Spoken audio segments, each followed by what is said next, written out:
శివుడు బోళాశంకరుడు. భక్తుల కల్మషం లేని ప్రేమకు, నిష్కలమైన పిలుపునకు ఆయన వెంటనే కరిగిపోతాడు.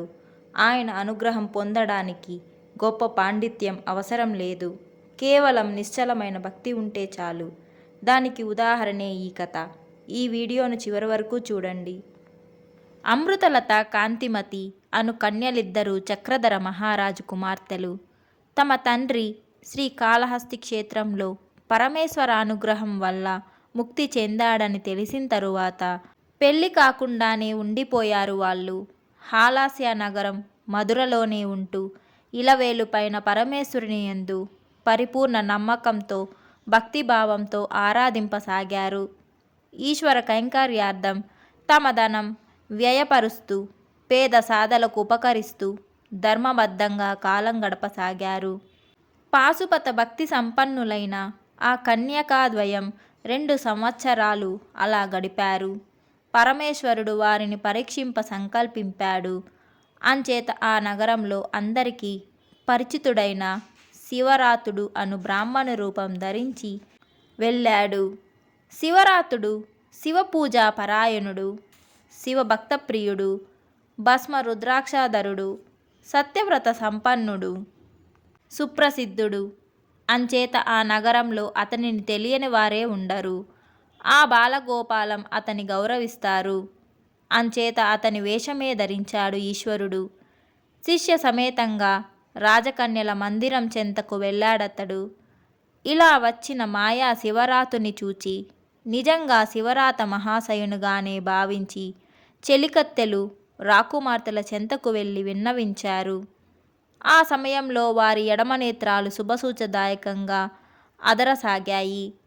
శివరాతుని యొక్క రాకకు ముందంటి దినం రాత్రి రాజకన్యకలకు స్వప్నంలో పరమేశ్వరుడు దర్శనమిచ్చి పరీక్షార్థం మాయా బ్రాహ్మణ రూపంతో పరమేశ్వరుడు తమ చెంతకు రాగలడని, అలా వచ్చి సోమేశ్వర పూజా విధానం శాంతంగా ఎరుకపరుస్తాడని, దీక్షాపూర్వకమైన శైవ విద్యను అనుగ్రహిస్తాడని, ఆకలి దప్పులు కలగని విధంగా అభిమంత్రితమైన భస్మం ప్రసాదిస్తాడని, అలా ఆచరిస్తే శివ సాయుధ్యం లభిస్తుందని గోచరించి ఉంది. అంచేత అలాంటి శుభ పరిణామం కొరకే నిరీక్షిస్తున్నారు వాళ్ళు. స్వప్నం త్వరలో ఫలించాలని కాంక్షిస్తున్నారు కూడా. అది తమ మహాభాగ్యంగా భావించారు వాళ్ళు. దాసీజనం తెచ్చిన వార్తతో పరమానందపడ్డారు వాళ్ళు. ఎదురేగి ఆహ్వానించారు.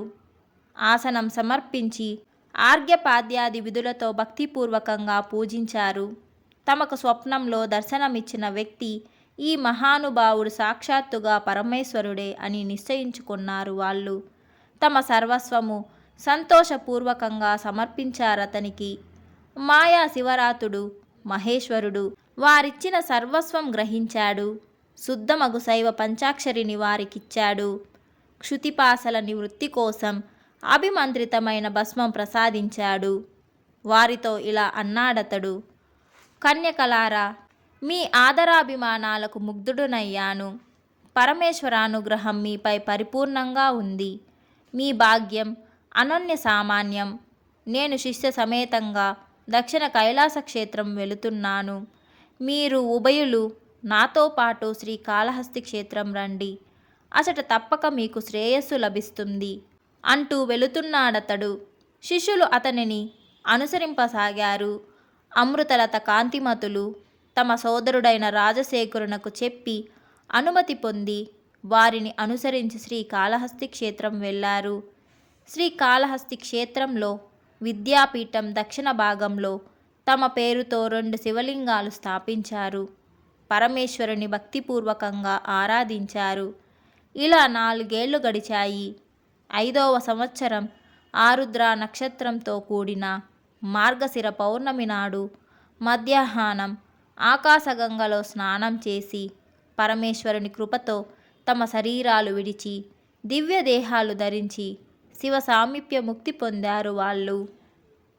ఆరుద్ర నక్షత్రయుక్త మార్గశిర పౌర్ణమి నాడు అమృతలత, కాంతిమతులు ముక్తి పొందడం వల్ల ఆ శుభదినం నాడు సువర్ణముఖిలో స్నానం చేసి వారి చేత ప్రతిష్ఠింపబడ్డ లింగములను పూజించి మూలలింగమును దర్శించి పూజించిన వారికి ఉత్తమ గతులు లభిస్తాయి. ఈ గాథ ఆధారంగా శతనామావళిలో 82వ నామం పద్మసేనక రాజేంద్ర కన్నయుగలి సేవితాయ నమః.